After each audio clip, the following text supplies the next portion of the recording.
Hello all, welcome to this session.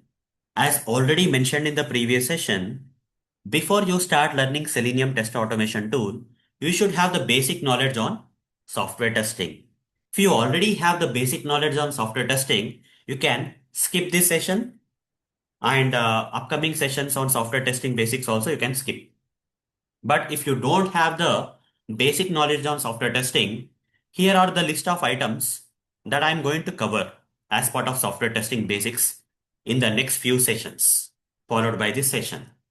If you're already aware of these topics, you can simply skip this session followed by the next few sessions on software testing basics. But if you're not aware of, I recommend you to go through these sessions as part of this course before you start learning Selenium test automation tool.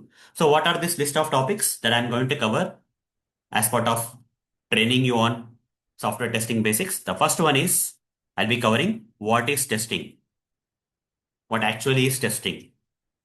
Then I'll be covering what is software or what is a software. Followed by that, I'll be covering what is software testing. That is, I'm combining testing and software and covering what is software testing.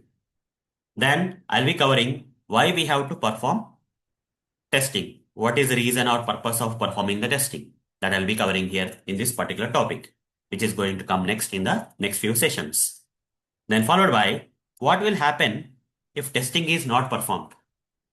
Okay, what will happen if you don't perform the testing? Also, I am going to cover. Then, in real time, how a software tester will perform testing in real projects and all, how a tester is going to perform the testing at a high level, I'm going to cover in this session. Then finally, why we have to automate the testing.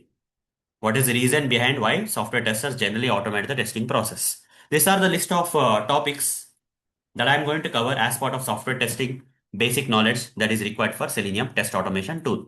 So before you start learning Selenium test automation tool, I recommend you to all have the knowledge of this software testing basics that are listed down here, which I'm going to cover in the next few sessions of this course. So see you in the next session. Thank you. Bye bye.